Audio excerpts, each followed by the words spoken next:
raqsga tushaverib, bu qizlar o'sha probegiga ham ketib qolgan uni.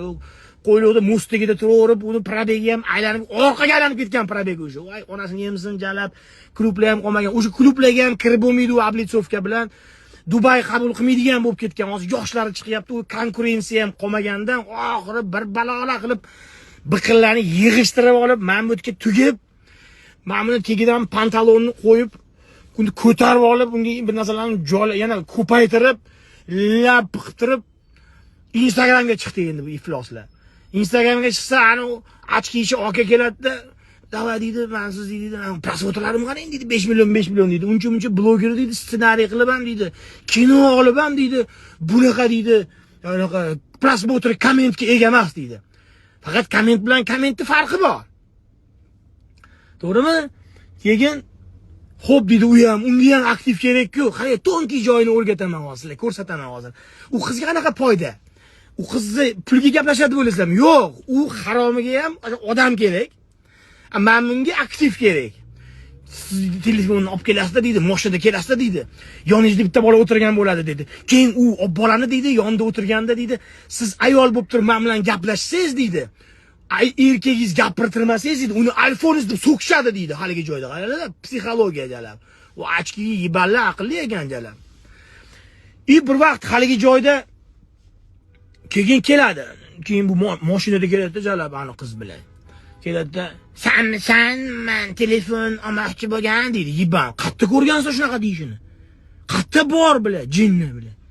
Keyin u ham to'g'rida gapiravering, o'zingizda bo'lavering deb qo'yadi. O'zida bo'lmasa, o'ziga keltirib qo'yadigan deyjarlar. O'zi aktrisa 5 minut oldin gaplashganman Amatcha bilan. Keyin "Bo'pti-da, xullasda, men telefon ko'rguncha" deb qo'yadi uncha ham chala. Keyin u ham erkagingiz tushsin, haligi joyda komment yozasizlar-ku, ko'p odam "Voy, alfoningiz, ya bu gapirmaydim, men gapirgan joyda" deb qo'yadi. Cho'k aytayapti unga. Men gapirgan joyda bu gapirmaydi, keyin yozadi-yu, ko'zi qonga to'lgan bolalar. Endi hammada nafrat, hammada kredit pul to'lanmagan, kimdir xotini bermagan, kimdir er yitarmagan, miyaga chiqib turibdi, kimgadir yozish kerak-ku kommentariyani. O'sha payt, "Voy, pidaras o'tirishini qara" deydi. U bechara, u ham aktyor o'zi. "Alfoningiz, ana yondagini qara, u bu" deydi haligi joyda. Pizdes ketadi komment. Hamma nafrat, hamma gunohga botyapti. Bu fitna, bu sahna ko'rinishligini ular aytmaganligi uchun bu real hayotda bo'lyapti deb o'ylayapti. Bu yerda odamlar yozadi jalab. Bular hali u dunyoda gunohiga ham qoladi uni jalab. Keyin chiqib qoladi-da, o'zi $1000 ham turmaydigan iPhone'ni 2000 deydi haliginga. Keyin aytadi, "Jinnimisiz?" Unga ham komment yozadi. "Bu jinnimi bu qiz?" odamlar yozadi-yu. Nafratda-yu hamma. Bu dalba yo'qmisan, o'zi $1000 ham turmaydi-ku, basharangni qara turishini. O'tdi kommentda uni labini ham gapirishadi, turishini ham, gapirish ohangini ham, sansirashini ham, tarbiyasini ham hamma yig'ilib qolgan g'nevni yozadi haliginga. Ana qizga nima foyda edi? 5 million prosmotr bo'ldi video. Ana qizga nima foyda? U qiz atmetka qilib qo'ysa bildirib qo'yadi, ko'ti ochilib qoladi. U qiz ham tonki ish qiladi. O'zini profilidan o'sha videoni kommentiga yozadi. Qalay chiqibdi? Arzonga sotdimmi deb yozib qo'yadi haligi qiz. Pizdesda bular. O'zlaricha super mozg jalab. Elon Musk bilan kelib turib bulardan bilan anaqa oladi. Haligi atmetka qilib qo'ysa bildirib qo'yadi. U qiz ham endi podpischik yig'ish kerak-ku, profilni ochib qo'yadi. 10 mingta odamchasi bor edi. Aytib 5 million prosmotrdan bo'lmadi deganda 30 mingta, 40 mingta indeys o'tadimi unga ham? Ha? O'sha payt kommentga kirib yozib qo'yadi. Nima to'g'rida men telefonimni qimmatga sotishim kerak deb yozib qo'ysa, hamma o'tib ketadi. Mana sizlarga jala biznes bilan. Endi ular mashina ochib yuradigani ham chiqibdi jalab.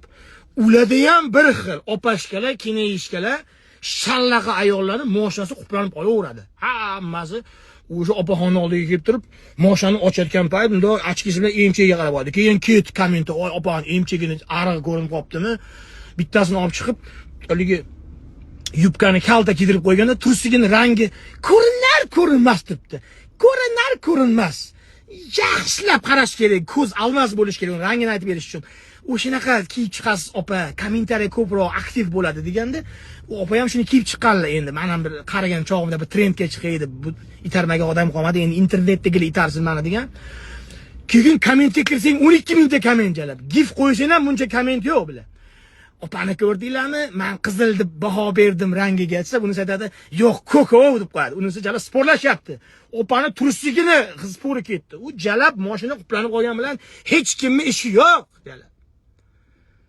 Bo'ldi jalab, pizdes, ko'rdinglarmi, sizig'i bor ekan-a. Vah, unaqa ekan. Voy, jalab, tuhmat, buxton, fitna. O'sha kontent qilayotgan bola jumaga ham chiqsa kerak. Ko'cha-ko'yda uncha-muncha odamga ta'lim ham berib qo'ysa kerak dindan. Oy, bidaras bo'lmalaring. Unaqa nima degan gap. O'zini original profilini topsa o'sha ochki taqqanlarni. Menimcha shu kabani oldi rasmga ham tushgan ular. Unaqa zo'r gaplarni yozib, bu yerda fitna. 100 ming odamni kommentda tuhmatlar qildirib, bir-biriga uyushtirib, qarg'ab biladi.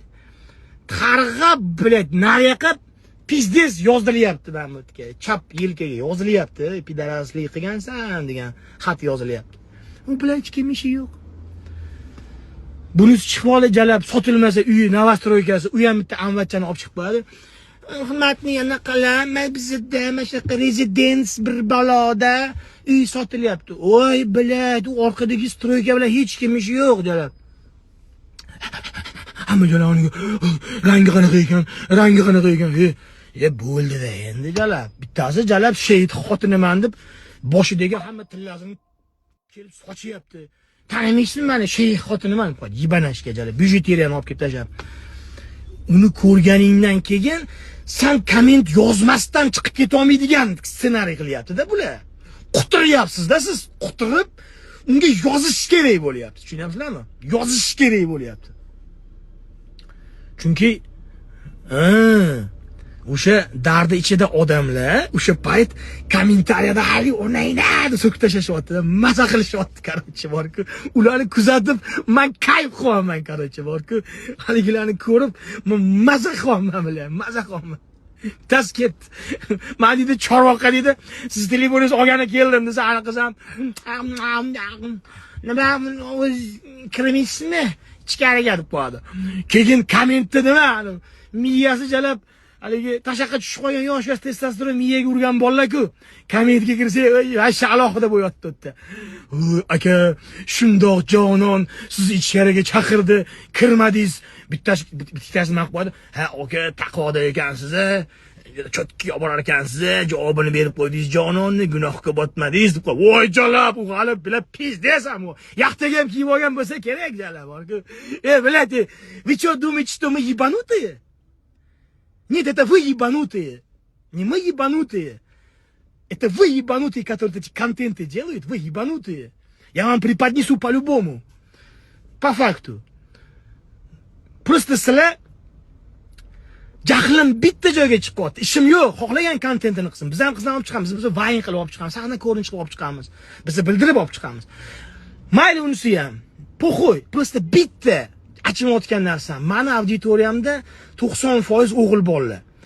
Va biz o'g'il bolalarni bular ustidan kulishyapti. Как будто bizni bolalar, mana sportsmen o'ziga qaragan, qoravoy zo'r bolalar, ularni nazarida, ularni naznida biz голодныйmiz. Голодный. Va shu kommentlar to'lib ketgan, голодный bo'lib ketyapti. Как будто ularda, tushunyapsizlarmi? Bu ular izdivosiya qilishyapti. Ustidan kulish bo'lyapti. Massiviy degradatsiya ketyapti, massiviy ongsizlantirish va massiviy tashoni qo'yib nag'li ustidan kulish ketyapti. Shuning uchun ko'zinglarni ochinglar. Unaqa joyda komment yozayotganinglarda ham, masalan, ko'ringlar videoni, lekin fikrni unaqa qoldirmanglar-da. Ey, sen nima sahna ko'rinish qilsan? Gapingga javob berasanmi? Shu voqea rostdan bo'lganligiga deb so'rab oladigan kommentlar yozinglar degan niyatda gapiraman. Просто mujiklarni ustidan zdravo bolalarning ustidan uncha-muncha qizlarni ko'rganda pashol nahku dalbayobga deb so'kib beradigan zdravo bolalarning ustidan kulayotganiga meni jahlim chiqyapti. Boshqasi bilan ishim yo'q. Xohlagan kontentini qilsin, yeyaptimi, quvursin.